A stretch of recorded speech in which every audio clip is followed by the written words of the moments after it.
Зээлээ төлөөгүй байгаа улсуудын хувьд гэх юм бол гадаадын ихтэй сургуульд 1997 оноос хойш 2020 он хүртэл сурсан нийтдээ 1288 хүн одоогийн байдлаар зээлээ төлөөгүй ийм нөхцөл байдалтай байгаа. Дэлхийн шилдэг их сургуульд тэнцээд элцэх урилга аваад журмын шаардлага хангасан хүүхдүүд маань явхад бол өмнө нь бакалаврын түвшинд 74 квот олгодог байсан.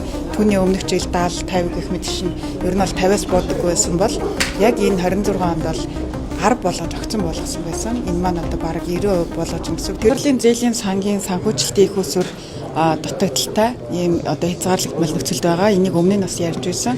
2025 оны гүйцэтгэл дутуу байсан асуудлаас үүдэн 31.6 тэрбум төгрөгийг нөхөж санхүүжүүлсэн ийм асуудал байгаа. Үүнээс үүдэн бол санхүүжилтийн их усүр бол дутагдaltaй байгаа. 2026 оны 1-ээс 6 дугаар сар буюу өнгөрсөн хичээлийн жилийн хаврын уйлралд ковод тавиад оюутнуудад санхүүжилт олгосон. Гэсэн хэдий ч засгийн газрын тогтоолоор баталсан журмын шаардлага хангасан зарим сурвалжлагчид маань бол ковотын гадна үлдээд санхүүжилт авч чадаагүй ийм нөхцөл байдал үүссэн байгаа. Үүнтэй холбоотойгоор 15 буюу түүнээс дээш жил ерөнхий боловсролын сургуулийн эмчүүд коллежид ажиллаж байгаа. Багш ажилтны хүүхдэд эрэлтийн тэргуулах мэргэжлэр суралцж байгаа үед олгодог энэ тэтгэлэгт хамрагдаж чадаагүй 506 хүүхдийн асуудлыг бол шийдвэрлэх ийм бодлогын зарчим барьж ингэж ажиллаж байна. За үүнээс гадна энэ намрын хичээлийн жил буюу энэ шинээр эхэлж байгаа хичээлийн жилээс эхлэн журмаа өөрчлөн шинжилж гэж батлуулахаар ажиллаж байна. Энэ хүрээнд бол өмнө нь багш мэргэжлийн тэтгэлгийг бол бүх багшил гэдэг хөтөлбөр байх юм бол олгодог байсан бол илүү ерөнхий боловсролын сургалтын төлөвлөгөөнд заагдсан хичээл заах багш нарын дутагдaltaй багшийн тоогоор багшаа бэлддэг байх ийм бодлогын чиглэл рүү орж ирэх гэсэн үг. Өөрөөр хэлбэл биеийн тамирын багш гэхэд илүүдээд 978 илүү гарсан байх жишээтэй тий. Гэх мэтчлэнгээр эсвэл ерөнхий боловсролын сургалтын төлөвлөгөөнд байдаггүй Япон ойлны ч гэдэм эсвэл солонгос хэлний багш гэдэг юм уу хувийн сургуулиудад голдуу заагддаг тий. Ийм хичээлийн багш нар эдрийг бол яг энэ төрийн бодлогын энэ ангилалд бол оруулахгүйгээр зөвхөн байгалийн ухааны чиглэл математик за мөн түүх монгол хэлний багш бол дутагдaltaй харагдчихэв. Тэгэхээр энэ багш нараа бэлтгэхэд илүү чиглүүлж бодлогын болон журмын өөрчлөлтүүдээ бол хийж гэнэ гэсэн үг. За нөгөө талаас бол голч оноо нь 2.7 ба түүнээс дээш байгаа тохиолдолд бол тэтгэлэг олгодог байсан бол энэ босго оноо 3 болж гэнэ гэсэн үг. Тэгэхээр 3 ба түүнээс дээш голчтой бол 70% тэтгэлэг 331 ба түүнээс дээш голчтой байх юм бол 100% тэтгэлэг олгодог байхаар ийм зохицуултууд хийж байна. Өмнө нь хэрэгжижсэн бодлогод бол хийвэрээ. Нэгсэндээ засгийн газрын эрэлтийн тэргуулах мэргэжил хийвэрээ. Багш мэргэжлийн тэтгэлэг бол илүү дутагдaltaй багшаа бэлтгэж чиглэнэ гэсэн үг байх нь. За тэгээд багш ажилтны хүүхд бол мөн хийвэрээ байх нь ганцхан голч оноо буюу босго оноог нь дээшлүүлж байна гэсэн үг. Зээлийн эргэн төлөлтийн тухайд гэх юм бол зээлийн эргэн төлөлт яг одоогийн байдлаар 9 тэрбум төгрөг болсон байна. За үүнээс 1 тэрбум нь бол гадаад зээлийн эргэн төлөлт, 8 тэрбум нь бол дотоодын зээлийн эргэн төлөлт гэсэн юм нөхцөл байдалтай.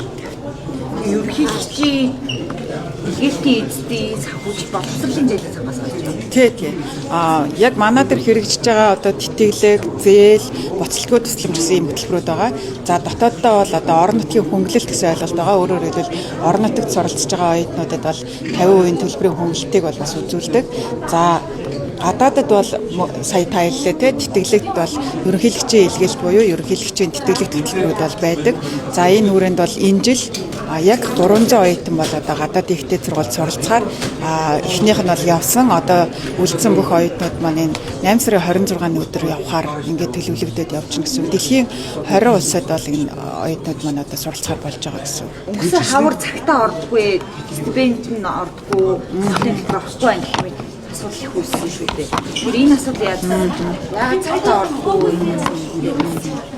За сургалтын төлбөрийн санхүүжилт бол хугацаанд ороогүй ч гэдэг юм уу эсвэл оюутнуудын амжиргааны зардал хугацаанд ороогүй ч гэдэг юм уу иймэрхүү хариуцлагын асуудал бол үүссэн байсан нь бол үнэн. Гэхдээ аль болохоор суралцагчдаас журмын шаардлага хангасан гэдгийг нотлогдох үйс мэдээллүүд нь нэгсэндээ өмнөх улирлын дүнд хангалттай үнэлэгдэж дараа улирлынхын санхүүжилт олгогддог. Тэгэхээр энэ мэдээллүүдээ суралцагчд маань ч гэсэн цаг хугацаанд өгнө. Зээлийн сангаас ч гэсэн санхүүжилттэй хугацаанд нь олгох ийм зарчмыг бол баримталж ажиллаж байгаа. За өнгөрсөн хугацаанд гарсан асуудал бол олон шалтгаантай байна. Суралцагчдаас хамааралтай байна. За мөн санхүүжилтийн их усүр тавигдах одоо манай дээр яг дансанд маань мөнгө орж ирж иж тэр гүйлгээгддэг. Тэгэхээр энэтэй холбоотой ч бас асуудлууд байна. Тэгээд олон янзын одоо хариуцлага асуудал бол бас байна. Сүүлд бас хэвлэлийн урал хийгээдсэн шүү дээ. Ихэнхдээ зурвал тэнцсэн ч зээл авч чадахгүй байна гэх. Энэ яагаад авч чаддгүй юм болоо? Энэ илгээлтийн эзэд рүү юу н орчиж гин үү санхүүж? За санхүүжилт бол яг англиараа батлагддаг. Өөрөөр хэлбэл ерөнхийлөгчийн одоо илгээлт хөтөлбөр манай тэтгэлэг хөтөлбөрийн англи байгаа. Тэгэхээр тэтгэлэг хөтөлбөрийн англи бол тавигдсан одоо тэр хөтөлбөрийнхөө дагуу санхүүжилт явагдаж байгаа. Зээлийн тухайд гэх юм бол 2025 онд төсвөө батлуулахдаа зээлийн одоо хэрэгцээг тийм бага байна гэж тооцож батлуулсан гэсэн үг өөрсдөө. Нэгсэндээ одоо боловсролын яам болон зээлийн сангаас өмнөх тооцоогоо тэгж харгаад ковот гэж хэлээд байгаа тийм олгож байгаа тэр хэмжээгээ бол бакалаврын түвшинд 10 оюутанд, магистр докторийн түвшинд бол 20 оюутанд байхаар санхүүжилтийн их усүрийг 25 онд батлуулсантай холбоотой. Энэ нь одоо төрийн бодлого тогтворгүй байна. Өөрөөр хэлбэл өмнөх онуудад Дэлхийн шилдэг их сургуульд одоо тэнцээд элцэх одоо урилга аваад журмын шаардлага хангасан хүүхдүүд маань явхад бол өмнө нь бакалаврын түвшинд 74 квот олгодог байсан. Түүний өмнөх жил 70, 50 гэх мэт шин ер нь бол 50-аас буудаггүй байсан бол яг энэ 26 онд бол 10 болгож огцон болгосон байсан. Энэ маань одоо бараг 90% болгож юм гэсэн. Тэгэхээр энэ их усүрээ анханасаа ийм бага байхаар батлуулсантай л холбоотой асуудал. Тэгэхээр одоо би тэрийг яг одоо тайлбарлаж мэдэхгүй байна. Ягаад тэгэхээр 25 онд их усүрээ батлуулахдаа энэ одоо ийм олон хүн зээл өгөх шаардлагагүй л гэж үзэж одоо манай салбарын хувьд одоо бодлого гаргасан болов уу гэж ойлгож байна. Тэгэхээр тэрнийг бол одоо хэлж мэдэхгүй байна. Гэхдээ өнөөдөр нөгөө хэрэгжилтийн түвшиндээ ирчихээр бид нар дээр энэ маань бол асуудал үүсээд ингэ явж байгаа. Гэхдээ өмнөх одоо шаардлага зээлийн төлөвлөгөө хүмүүсээрээ төлөөд эхлэх юм бол одоо энэ хүмүүсийнх нь юу ясна гэсэн үг. Зээлээ төлөөгүй байгаа улсуудын хувьд гэх юм бол гадаадын ихтэй сургуульд 1997 оноос хойш 2020 он хүртэл суурсан нийтдээ 1288 хүн одоогийн байдлаар зээлээ одоо төлөөгүй ийм нөхцөл байдалтай байгаа. Тэгэхээр энэний хувьд манай байгууллагын хувьд захиргаа эрх зүйн одоо ийм шинэ хэлц байгуулад яг энэ гэрээ эрх зүйн асуудал хариуцсан бүр багтаа болж байгаа. Тэгэхээр энэ хүмүүст бол одоо аль биесээр мэдээлэл явуулаад хуулийн шаардлага тавиад гэрээний үүргийн хэрэгжилтийг хангуулах шаардлага тавиад ингээд ажиллаад эхэлж байгаа. Мэдээллүүдээ өгөөд эхэлсэн гэсэн үг. За нөгөө талаар одоо эдгээр хүмүүс маань зээлээ төлж эхлэхгүй байвал холбогдох хууль хяналтын байгууллага шүүхэд нэхэмжлэх гаргах ч байт юм уу те. Ингээд дараагийн арга хэмжээ аваад ингээд явахаас өөр аргагүй.